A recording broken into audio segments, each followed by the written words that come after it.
여기까지 인도하신 하나님 에베네셀 하나님을 우리 찬양대와 함께 찬양하게 하시니 감사합니다. 늘 함께 하신 하나님이 좋습니다. 그 하나님을 더 많이 높이며 찬양하는 온 성도들 되게 하옵소서. 말씀의 자리로 나갑니다. 이 시간 성령 하나님 임재하사 강한 바람처럼 세미한 음성으로 말씀하여 주옵소서. 예수 그리스도의 이름으로 기도하옵나이다. 아멘. 성경 66권 말씀이 다 좋지요.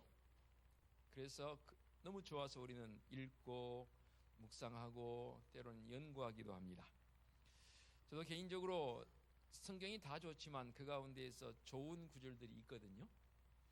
이 빌립보서 4장 4절 말씀 저 개인적으로 최애라고 그러죠. 최고로 좋아하는 걸 최애라라고 말하더라고요.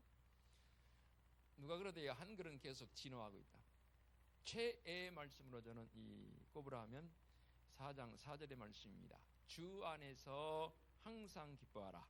내가 다시 말하노니 기뻐하라. 세상 살다 보면 기쁨의 이유들이 많습니다. 그런데 그런 기쁨의 이유들은 사실 일시적이지, 어느 한순간에 불과하지. 그러나 오늘 말씀에 언급되어진 이 기쁨은 주 안에서, 오직 예수 그리스도 안에서 주어지는 기쁨이기 때문에 말 그대로 항상 기뻐할 수 있지요. 그러면 그 기쁨의 이유가 뭐냐는 거죠. 기쁨의 이유는 내 안에 누가 계셔서? 주님 계시고 하나님 계셔서. 곧 에덴이 회복된 것을 말합니다. 에덴의 뜻이 뭐라고요? 몰라요? 기쁨이라는 뜻이지 않습니까? 그 에덴이 회복되는 것을 기쁨이 내 속에 있음을 통해 에덴이 회복된다라고 표현할 수 있죠. 강조점을 두기 위해서 내가 다시 말하노니 기뻐하라. 우리가 살아가면서 이 기쁨을 가지고 산다는 것은 대단한 은혜이고 또 감동이지 않겠습니까? 그런 기쁨을 강조하면서 더불어서 5절에 너희 관용을 모든 사람에게 알게 하라 라고 했습니다. 이 관용은 영문에서는 젠틀리스라고 번역했습니다. 우리 젠틀맨 하잖아요. 신사를 위해 젠틀맨 하는데 신사적 의미도 가지고 있지만 성도로서의 본연의 모습으로 멋있게 살아보이는 거예요. 그러면 그것을 관용을 나타내라. 사람들에게 알게 하라. 주께서 가까우시라.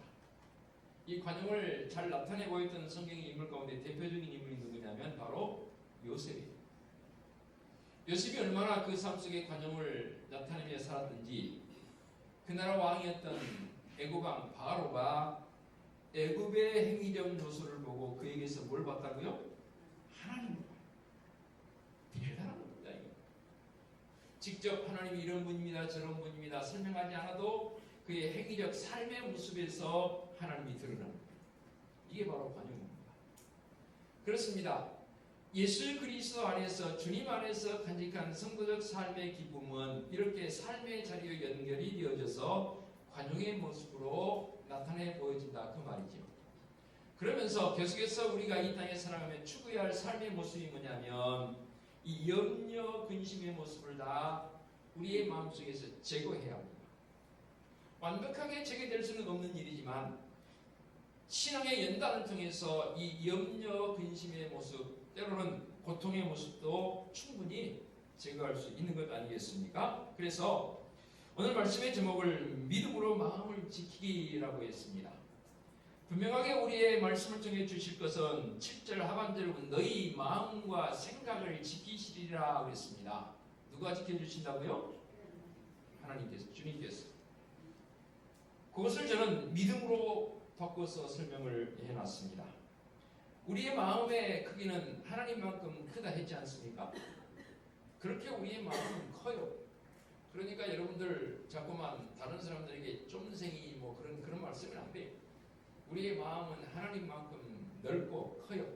대신에 그 마음에 하나님이 자정에 계실 때 하나님의 마음을 받아들일 때 그렇게 인정되어지죠. 그런데 하나님 마음 대신에 세상의 어떤 다른 것을 그 마음속에 내 마음속에 끌어넣어 갖다 놓으니까 사람들이 쫌생이로 보이는 거예요. 제가 좋게 말해서 쫌생이지 오늘 말씀에 분명하게 바울은 언급합니다. 아무것도 염려하지 말라라고 했습니다. 염려와 함께 동반되는 게 뭡니까? 근심입니다.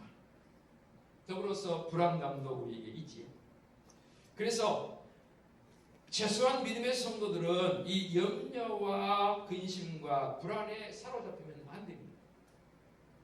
왜요? 주님 내 안에 계시니까.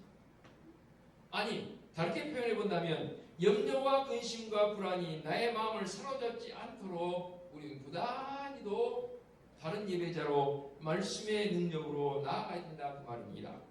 그래서 잠언 기자를 통해서 이렇게 표현합니다. 잠언 4장 23절에 모든 지킬 만한 것 중에 더욱 네 마음을 지키라. 생명의 근원이 이에서 납니다.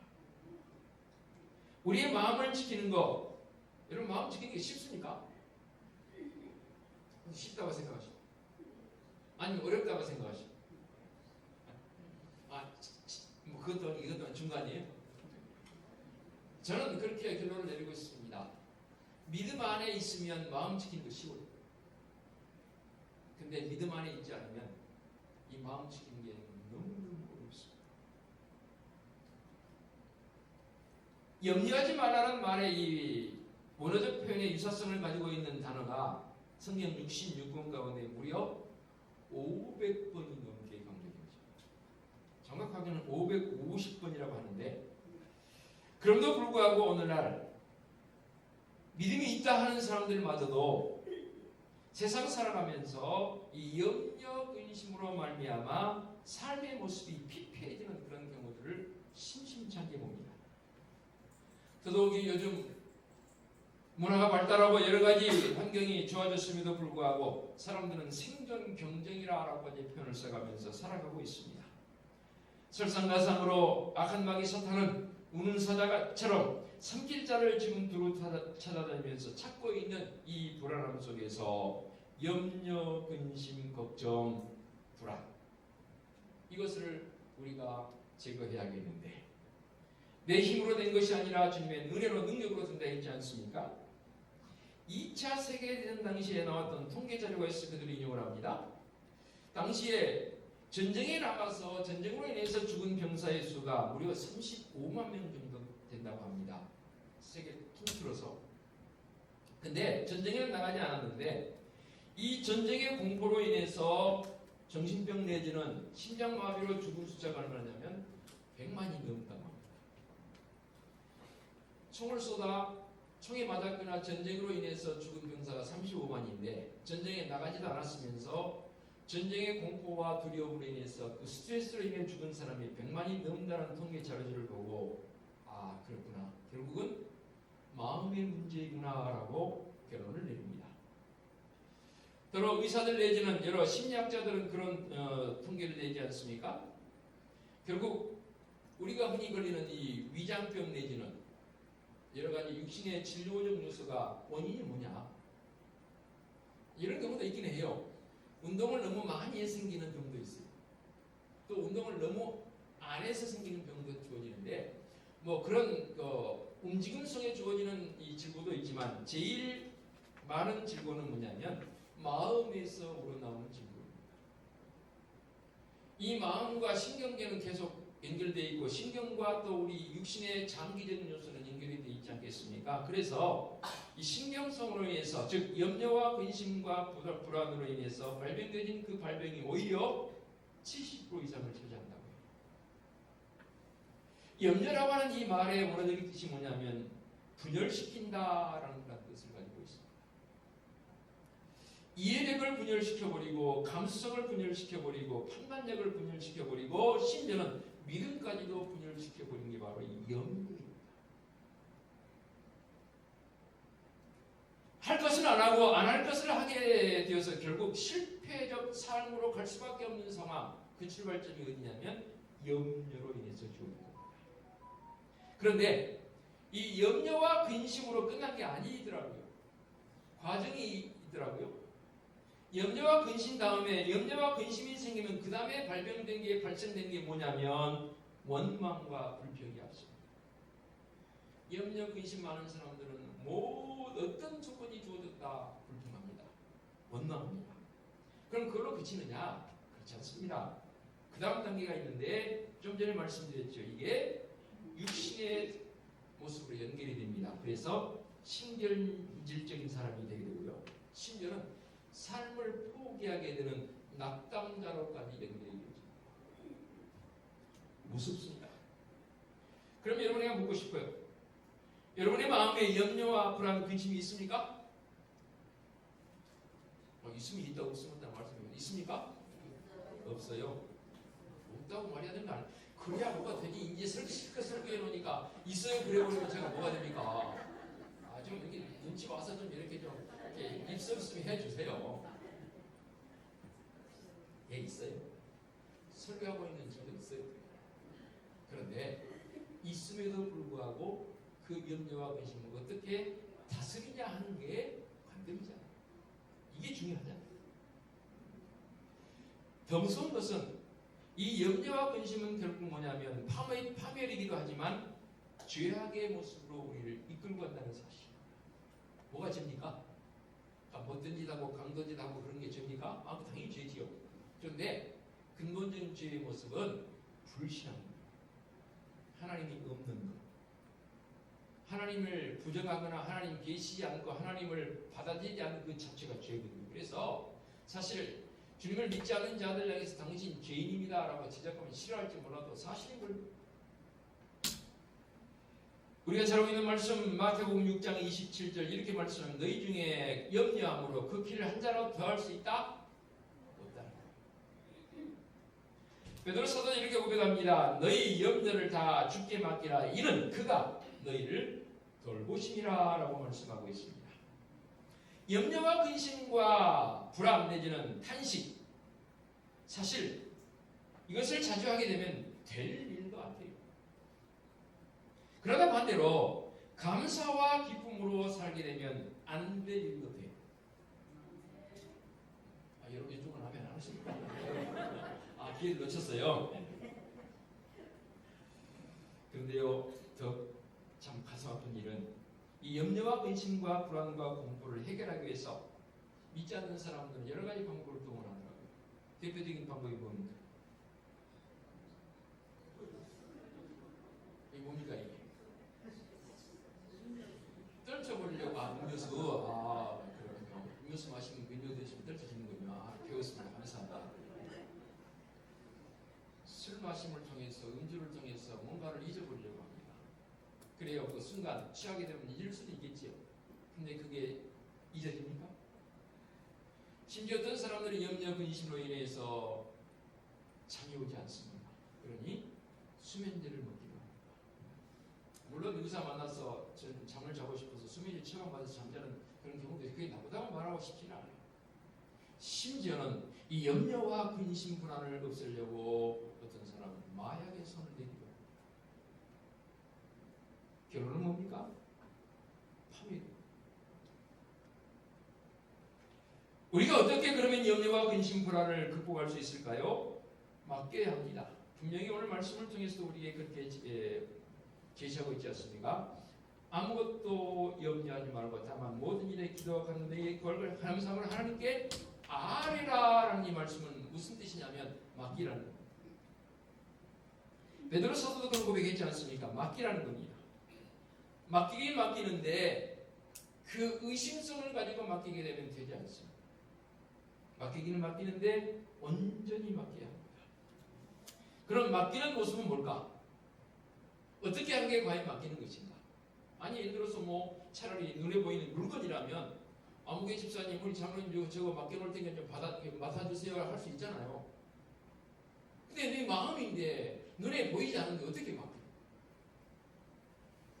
여러분들은 어떻게 맡기십니까? 좀 가르쳐줘 보세요. 맡긴다는 문제는 진짜 심각한 중요한 문제입니다. 이 맡김의 문제는 저는 이렇게 표현하고 싶어요. 시편 37편 5절에 이렇게 표현했습니다. 내 길을 여호와께 맡기라. 그를 의지하면 그가 이루시리라. 시편 55편 22절로 이런 표현했습니다. 네 짐을 여호와께 맡겨버리라. 그가 너를 붙드시리라. 말씀을 준비하면서 1부 때는 제가 좀 구체적으로 많이 설명을 못했습니다만 2부니까 더 설명을 드리자면 이 맡김의 문제는 결국 내 마음에 무엇을 채우느냐가 이 맡김의 문제와 연결이 되더라고요. 그래서 제가 서두에 말씀드리지 않습니까? 우리의 마음이 얼마만큼 크다고요? 하나님만큼 커요. 그 큰 마음에 내가 무엇을 채우느냐? 그 큰 마음에, 그 넓은 마음에 하나님을 채웠을 때 저는 그 사람이 진짜 하나님께 맡긴 사람이 됩니다. 맡겼으면 그 다음은 그 맡김에 대한 부분은 마음을 안 써도 됩니다. 왜냐하면 맡아주셨습니다. 만일에 제가 맡겨놓은 것을 어떤 사람이 강도하러 왔다면 그 맡은 사람이 그 강도를 물리치면서 지켜주겠지. 안 지켜줘요? 저는 지켜줄 것 같아요. 그렇듯이 내 마음에 하나님의 마음으로 가득 채우게 되면 그것을 맡김이라고 표현하는데 그러면 하나님께서 지켜주세요. 그게 맡김 아닙니까? 그런데 사람들은 이 맡김의 부분 앞에서 머뭇거립니다. 결혼은 이런 아주 오만한 마음도 같더라고요. 내가 잘나서 지금 이렇게 됐대. 내가 열심히 노력하고 공부하고 했더니 이렇게 됐다는 거예요. 아, 예. 그 수고와 노력 우리 하나님께서 인정해 주실 겁니다만은 그러나 그렇게 하게 하신 분이 누구냐는 거죠. 내가 열심히 공부하도록 하게 하신 분이 누구고 내가 열심히 사업하도록 하게 하신 분이 누구냐는 겁니다. 이 본론적인 부분이 우리에게 거론되지 않으면 특히 우리 믿음의 성도들에게는 이런 믿음의 고백이 우리에게 있어야 한다. 그래요. 맡겼습니다. 그 다음은 맡겼으면 내 마음에 하나님 자정이 계시니까 하나님 중심과 성령의 이끄심을 받아야 됩니다. 성령의 이끌림 바 되지 않거나 성령의 이끌림 바 되어진 이 모습은 극과 극을 달립니다. 성령의 이끌림 바 되지 않는 사람은 하나님 중심이 아닌 사람은 어떤 사람인 줄 아세요? 부모님이 내가 그릇할 때 나를 향해 책망하시지. 출가한 자녀들 그릇할 때는 부모들은 책망해야 돼요. 또 학교에서는 선생님이 나를 향해서 훈계하시지. 직장에서는 상사들이 나를 향해서 질책도 하지요. 교회에서는 때로는 목회자나 우리 장로님 내지는 믿음의 선배들이 또 교훈하기도 하지요. 친구들 간에도 나를 향해서 조언을 하기도 합니다.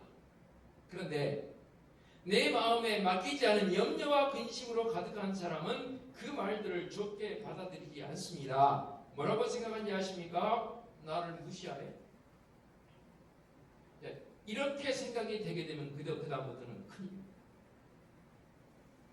누군가가 나를 관심을 가지고 나를 향해서 그런 교훈 내지는 책망 내지는 질책 내지는 조언을 할 때 그 언어적 표현 속에서 그렇구나 라고 깨달을 수 있는 그 사람이 누구냐면 맡긴 사람. 더더욱이 신앙생활하면서 믿음의 선배들 내지는 설교를 통해서 또는 목회자들을 통해서 관계성 속에서 교훈되어지고 훈계되어질 때 그렇구나. 지가 뭔데 나를 이리라 저리라 해 라고 그렇게 생각하시면 안 된다는 말이에요.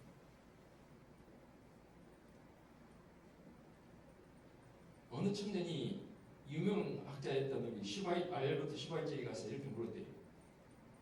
선생님, 행복해지는 비결을 좀 가르쳐 주십시오.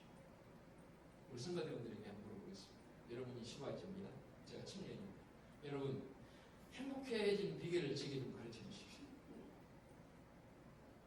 답을 해주셔야지 그냥 보고만 계세요. 마음을 슈바이처 박사는 이렇게 표현했다고 그래요. 이 행복을 나 혼자 행복하려고 그러지 말고 남을 행복하게 하면 행복해집니다. 그렇게 표현했습니다. 조금 약간 동떨어진 듯한 하긴 하지만 제가 이 표현을 왜 들려왔냐면 결국 내 마음에 두어야 할 그 마음은 나 스스로 가진 마음이 아니고 내 안에 주님의 마음이 있을 때에 진정한 행복이고 진정한 평안이 주어진다 그 말입니다. 불안과 공포와 염려와 근심 때로는 증오마저도 우리 속에 제거해야 되겠는데 사탄 마귀는 우리의 생각을 통해서 사람을 제일 먼저 시험하지요. 사람은 생각하는 대로 되는 경우가 많습니다. 여러 사람들은 그런 표현도 쓰죠. 말한 대로 된다고 하죠. 이 말의 근원은 어디입니까? 생각에서 나오는 것 아니겠습니까? 그러니까 성의 없이 대충대충 건성으로 말하는 사람 뭐라고 그래요? 영혼 없는 말 하지 말라고 그러잖아요. 우리는 이 땅에 살면서 많은 말들을 해가지만 그 가운데에서 정말로 이루어져야 할 말들을 우리가 골라서 해야 합니다. 특히 믿음의 성도들에게 사탄 마귀는 우리의 생각 속으로 파고 들어와서 우리의 생각을 지배해서 되게 하려고 해요? 못 되게 하려고 해요? 못 되게 하려고 해요.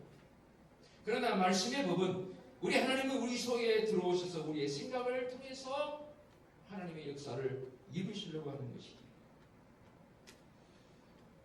이사야서 1절에 말씀하십니다. 이사야 43장 18절 너희는 이전 일을 기억하지 말며 옛날 일을 생각하지 말라 것입니다. 지난날에 억울해하고 지난날 때문에 분개하는 사람이 들어있더라고요. 지난날들에 대해서는 다 그야말로 과거니까 묻어버리십시다. 우리가 신앙의 말로 표현하면 십자가에 내려놓으십시다.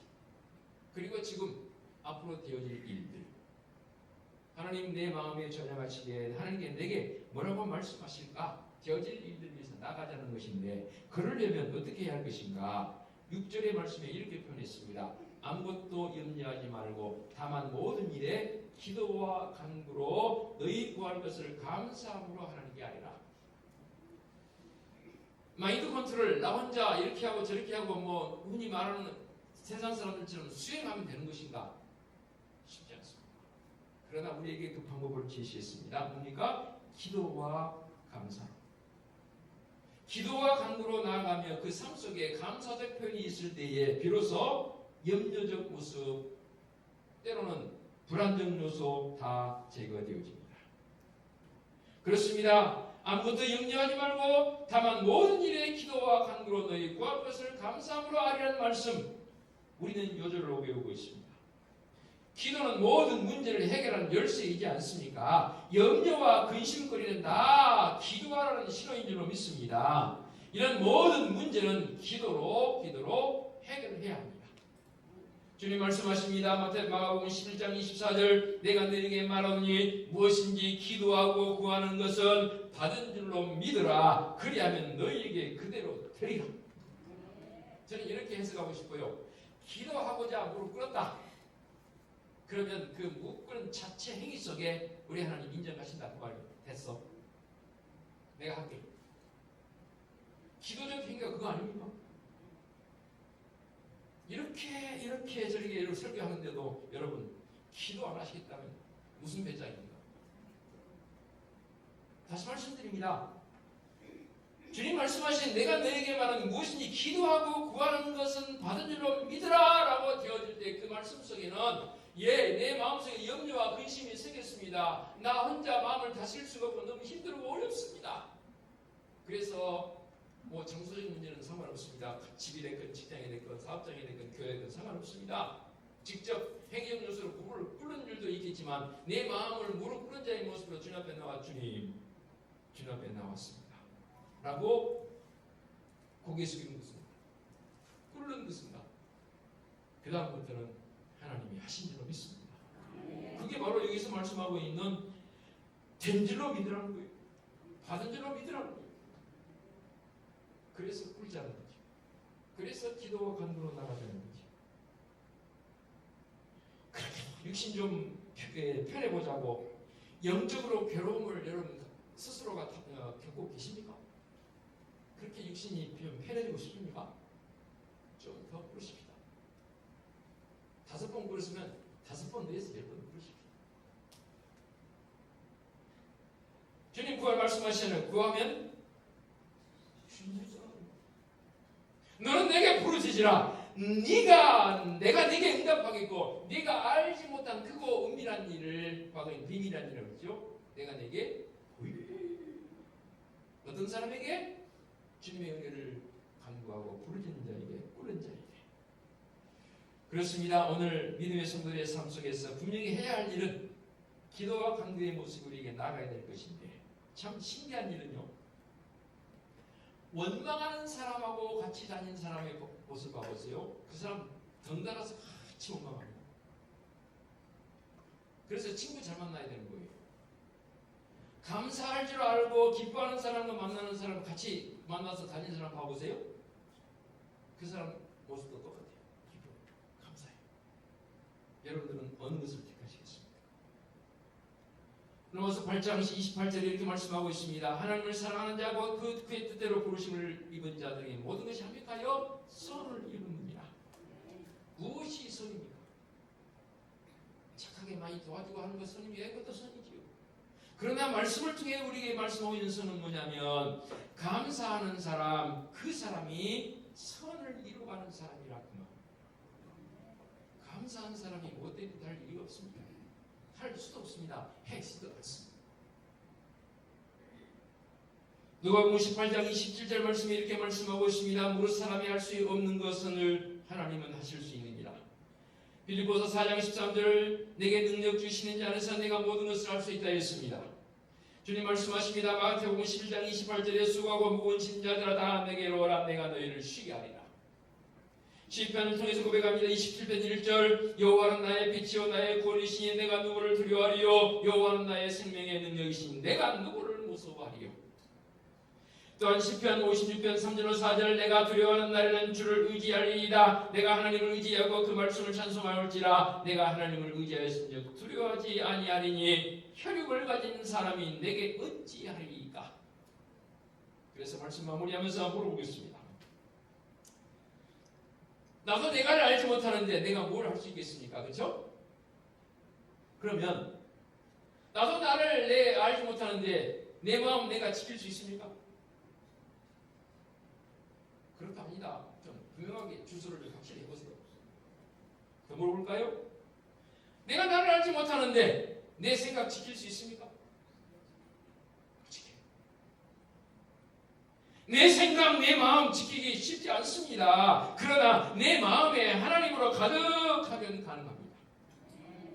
오늘도 바울을 통해서 말씀하십니다. 7절 모든 지각에 뛰어난 하나님의 평강이 그리스도 예수 안에서 너희 마음과 생각을 지키시리라.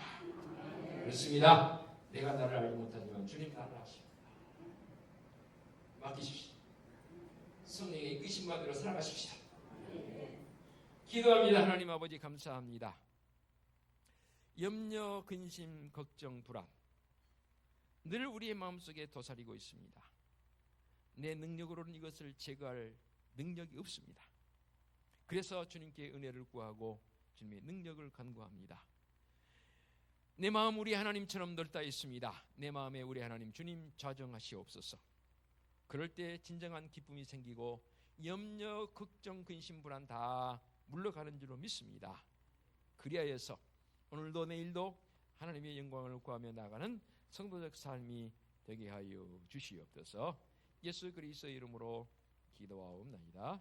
아멘.